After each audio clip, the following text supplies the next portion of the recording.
untuk sekitaran Jogja sendiri sebenarnya kalau untuk sate kambing itu nggak ada yang pakai daging kambing, sebenarnya jarang. Jadi hampir semua rata-rata sate kambing itu pakai daging domba. Nah makanya mayoritas untuk di Jogja itu lebih cocoknya ke untuk penggemukan di penggemukan domba, bukan kambing, seperti itu. Jadi itu tadi yang perlu dipersiapkan adalah relasi. Kemudian setelah relasi dapat, kita juga bangun marketnya, dan yang nggak kalah penting juga infrastruktur yang terakhir. Assalamualaikum warahmatullahi wabarakatuh.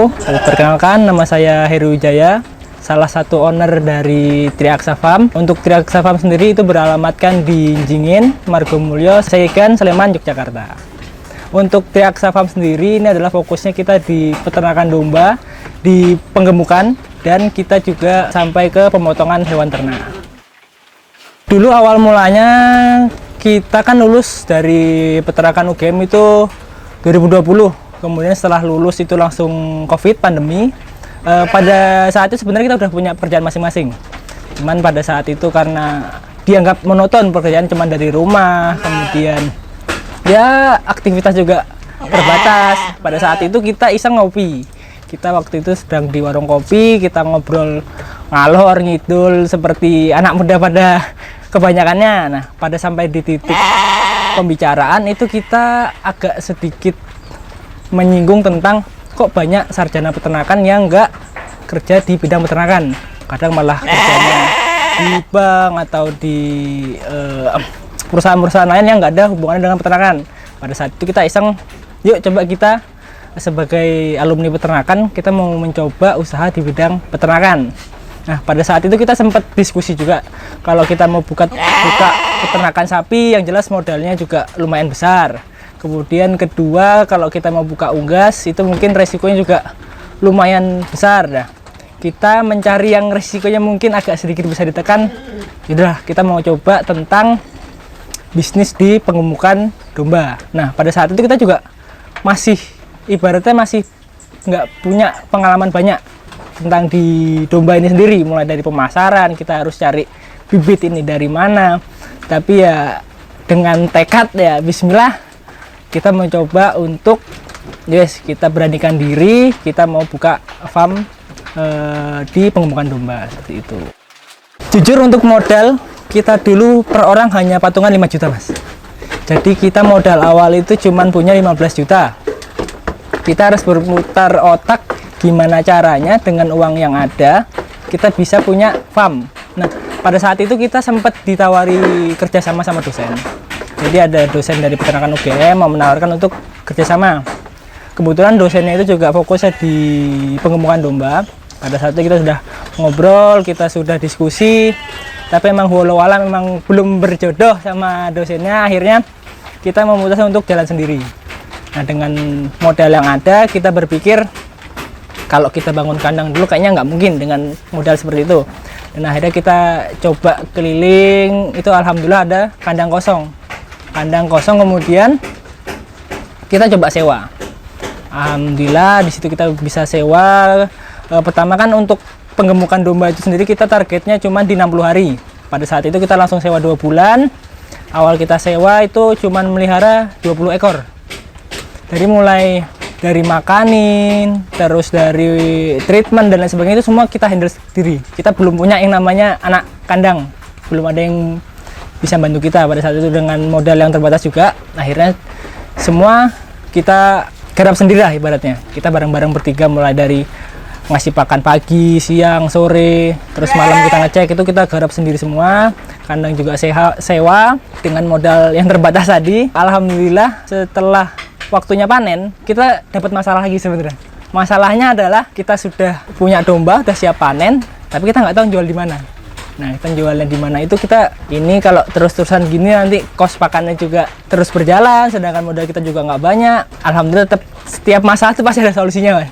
Solusinya kita coba main ke warung sate, coba kita tawarkan, kita juga coba jualan di Facebook. Pada saat itu kita jual dombanya secara hidup juga main, terus untuk secara karena juga main. Alhamdulillah ada satu warung yang nyangkut dan berkelanjut sampai sekarang. Ya kita juga fokusnya nggak cuma di pemeliharaan, dan sekarang kita juga fokusnya di pemotongan hewan ternak.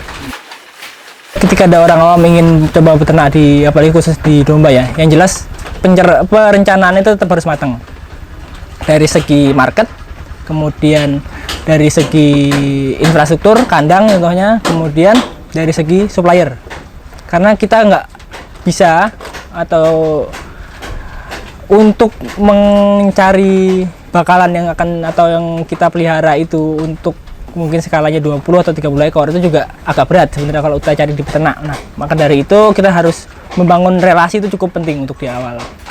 Relasi, kemudian nanti ketika udah relasi udah terbentuk, kita coba bangun marketnya. Kita cari marketnya untuk sekitaran Jogja sendiri. Sebenarnya kalau untuk sate kambing itu nggak ada yang pakai daging kambing sebenarnya, jarang. Jadi hampir semua rata-rata itu sate kambing itu pakai daging domba. Nah, makanya mayoritas untuk di Jogja itu lebih cocoknya untuk penggemukan di penggemukan domba, bukan kambing, seperti itu. Jadi itu tadi yang perlu dipersiapkan adalah relasi. Kemudian setelah relasi dapat, kita juga bangun marketnya, dan yang nggak kalah penting juga infrastruktur yang terakhir. Masih itu infrastruktur dari mulai kandang, kemudian ada mungkin nanti gudang pakan, untuk mungkin juga ada tempat tinggal untuk pekerjaannya, itu juga perlu diperhitungkan.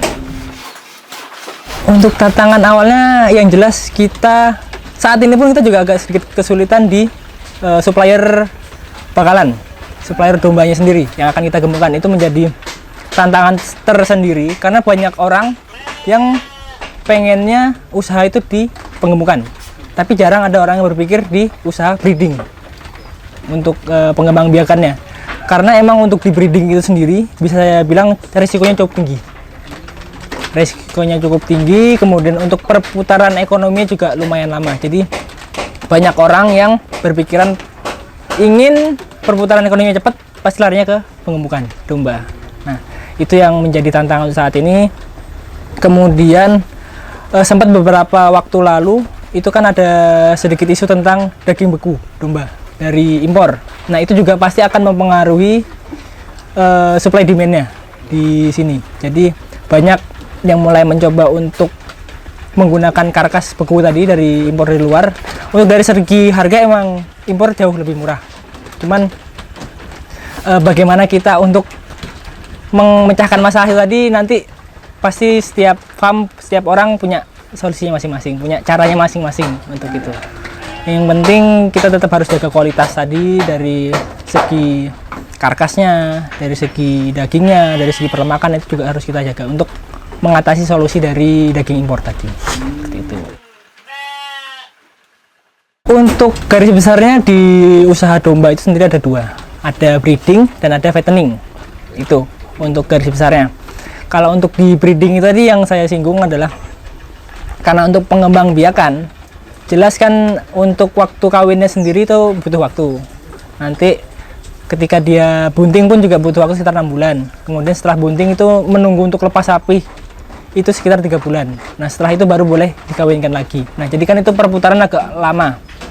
Dan sedangkan untuk resiko kematian cempenya tadi itu juga cukup tinggi. Itu yang menjadi tantangan sebenarnya. Nah, kenapa banyak orang yang lari ke fattening itu dengan waktu bisa kita bilang cuma 2 bulan, itu perputaran bisa lebih cepat.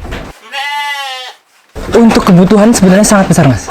Apalagi sampai ke warung-warung sate ya. Kita lihat aja sendiri di daerah Bantul, jajaran itu kan warung sate banyak banget. Paling nggak dia paling minim aja mungkin sehari bisa menghabiskan 2-3 ekor. Jadi tinggal kita kali warung-warungnya dari situ ada berapa. Kemudian juga banyak warung-warung yang terkenal di daerah situ kan, itu pasti orang juga udah pada tahu. Itu paling nggak sehari bisa 15 ekor. Nah, apalagi belum yang di daerah Sleman. Nah, sebenarnya untuk kebutuhannya itu tinggi banget. Untuk kebutuhan domba, kebutuhan memang cukup tinggi, tapi banyak juga beberapa warung itu malah ngambilnya dari luar Jogja. Mungkin bisa dari sekitar Magelang, Muntilan sekitarnya sampai ke Temanggung, itu juga banyak warung-warung di Jogja ngambilnya sampai ke sana. Karena itu tadi kebutuhannya banyak, setiap warung kadang juga. Nah, ini yang menjadi tantangan tadi, balik lagi ke tantangan ketika kebutuhannya banyak, kemudian suplainya kurang. Nah, itu akan menyebabkan suatu ketimpangan nanti. Nanti mulai dari harganya yang mulai naik, kemudian stoknya pasti susah. Nah, itu menjadi tantangan sendiri untuk kita semua. Itu. Makanya masuknya lah tadi ada isu daging impor, itu sebenarnya bisa menekan. Tapi nanti ketika impor itu terus-terusan, yang lokalan ini malah makin kalah. Dari segi harga emang lebih murah yang impor, tapi kualitasnya emang bisa dibilang agak berbeda sama spek yang dibutuhkan untuk di pasar. Kalau untuk di domba sendiri, biasanya kita itu biasanya pemeliharaan itu di bobot 12 sampai 15 kilo. Itu biasanya di umur 4 bulanan. Nah, nanti kemudian kita panen itu sekitar di bobot 21, di 22 itu di umur sekitar 6 bulanan. Nah, untuk patokannya yang penting dia belum poel, nanti ketika dipotong itu dagingnya nggak akan alot. Nah, kuncinya di situ. Makanya untuk fattening sendiri kita emang lebih berpacunya sama waktu sebenarnya. Sleman sama Bantul pun pasar bobotnya beda-beda. Kalau di Bantul itu kadang bobot besar pun nggak masalah. Mau dia udah sedikit poel pun ataupun udah poel itu nggak masalah. Kalau untuk di daerah Bantul. Sedangkan untuk di daerah Sleman sendiri rata-rata mereka cari range bobot yang di angka 18 sampai 20 kilo. Dengan patokan juga dombanya belum terlalu tua, mungkin di sekitar 6 bulanan seperti itu.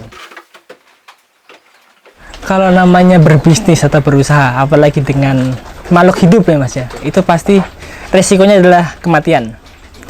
Kita pernah tingkat kematian kita paling tinggi itu 12 ekor, kurang lebih dalam waktu seminggu. Itu mati 1-2 ekor aja untuk perhitungannya udah agak susah. Ini apalagi sampai matinya 12 sampai 13 ekor. Itu benar-benar menjadi sedikit culture shock ya. Biasanya aman-aman aja, kemudian itu juga dipengaruhi perubahan cuaca juga sih Mas, karena kita juga nggak bisa mengontrol perubahan cuaca. Kita dapat bibit yang kurang baik, pada saat itu satu kloter kita mendatangkan 50 ekor, yang mati udah 12 sendiri, kurang dari 1 minggu.